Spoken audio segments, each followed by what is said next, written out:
तर सर्वांना नमस्कार आणि मानाचा मुद्रा करून आपण आजच्या व्हिडिओला सुरुवात करत आहोत. तर आजचा प्लॅन होता गरीने खेकडे पकडायचे. तर त्यासाठी पित्याचे हे गांडूळ आहेत, यांना आमच्याकडे काडू बोलतात. तर ते काडू पकडायचं काम इकडे पित्याचं झालं होतं. तर हे काडू पकडून त्यांना जी तांब्याची तार आहे ना, तर ते तांब्याच्या तारेमध्ये ओवलं जातं आणि ती जी तांब्याची तार आहे, काडू ओवलेली जी तांब्याची तार आहे ना, तर ती त्याची गुंडाळी करून एका काठीला बांधली जाते. तर अशा प्रकारे गरी जी आहे ती गरी बनवली जाते. तर इकडे काडू जे पित्या सगळे काडू काढून ठेवले होते. त्याच्यानंतर खास काडू होण्यासाठी पित्या हा जो अमित आहे त्या अमितला घेऊन आला होता. अमित आज मुंबईला जाणार होता, पण मुंबईला जायच्या आधी त्याला हे काडू होण्याचं काम आहे, तर ते काम सांगितलं होतं. कारण आमच्या इथे एक जण एक्सपर्ट आहेत प्रत्येक कामामध्ये. तर अमितला मासे साफ करण्याचं जे काम आहे ते अमित एकदम उत्तमरित्या करतो. त्याचप्रकारे आता हे काडू होण्याचं कामसुद्धा अमित जो आहे तो परफेक्ट करतो. तर त्याच्याकडून जे काडू आहेत ना, ते काडू पूर्ण आम्ही होऊन घेतले होते.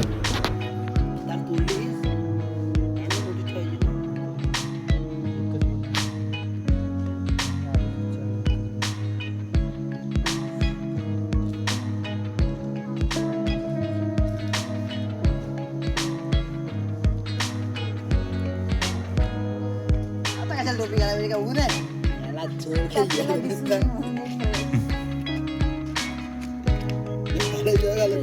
बदनाम करतोस का काय त्यांना?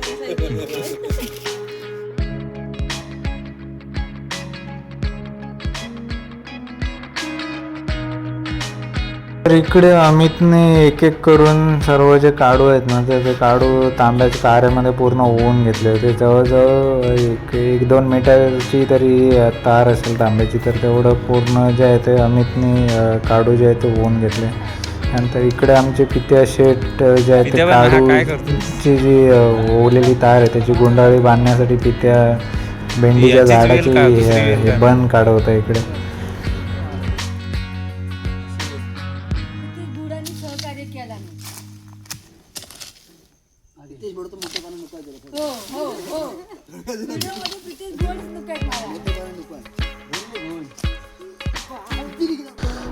गुंडाळी केलेली जी काडूची गुंडाळी आहे ना, ती गुंडाळी केलेली तार आहे. तर ती तार फायनली इकडे काठीला बांधायचं काम चालू होतं.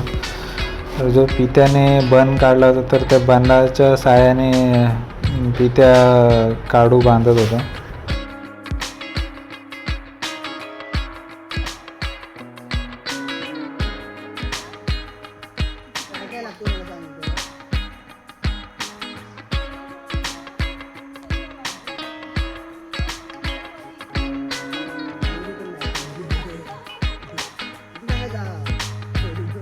तर फायनली इथे काडू बांधलेली जी गरी आहे ती रेडी झाली होती.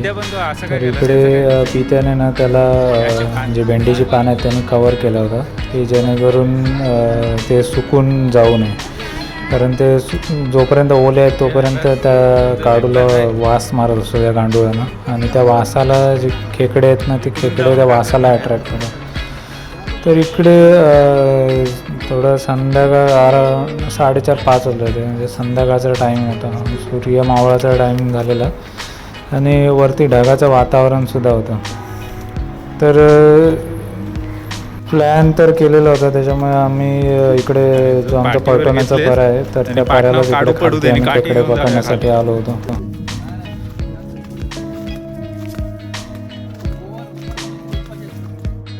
लॉकडाऊन मध्ये ना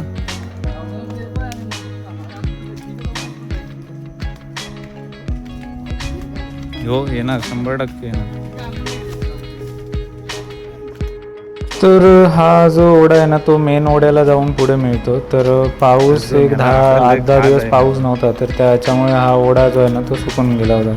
तर याच ओढ्याच्या बाजूबाजूने पुढे जो पळटवण्याचा पारा आहे ना, तो पुढे पारा याला जॉईन होत. इकडे आम्ही फायनली ओढ्यावरती पोहोचलो होतो. तर पावसाचे चिन्ह वाटत होते आणि ते ऑलमोस्ट सुरुवातसुद्धा झाली होती. तो वादळ तुम्ही पाहू शकता, ते जोरात वारा वादळ सुटला होता. तिच्याला सांगतो आपण घरी जाऊया, तर त्याचं म्हणणं होतं की पाऊस हा वारा आहे, तर वारा असल्यामुळे पाऊस थांबणार नाही, पाऊस जाईल. आम्ही थोडा वेळ थांबलेलो. बघितलंस का वैभव, कसरुंड बघ किती आहेत ते, दिसले काय कुठे आहेत ते बघ, पित्याच्या वरती बघ, पाठीवर. हे बघ, हा काय पांढरे पांढरे दिसत नाही.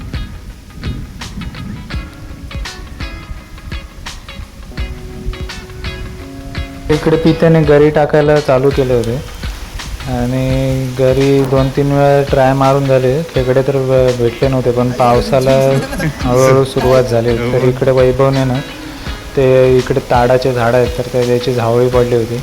तर त्याच्यासाठी झाडाला टांगून छत्री आणली नव्हती, त्याच्यामुळे त्याच्या खाली वैभव उभा होता. तर पाऊस जोरात असल्यामुळे आम्ही तिथे काय थांबलो नाही. तिथे ती गरी तिथेच पाण्यामध्ये टाकून दिली होती. आणि इकडे मंदिराच्या खालतीच तो ओढा आहे, तर इकडे आम्ही धावत इकडे मंदिराच्या साईडला येऊन उभं राहिलेलो. कारण पाऊस तर काही थांबायचं नाव घेत नव्हता. एकदम जोरात वारा वादळ विजासुद्धा चमकत होता आणि हा जोरात अचानक पाऊस चालू झालेला. पाऊस काही थांबायचं नाव घेत नव्हतं, त्याच्यामुळे आम्ही तर घरी आलो. त्याच्यानंतर पित्या जो आहे तो पित्या गेला होता खेकडे पकडायला. तर हे जे एवढे खेकडे आहेत ना, ते पित्याला नंतर भेटले होते. तर पावसाच्या गडबडीमुळे आम्हाला काही व्हिडिओ शूट करता आला नाही.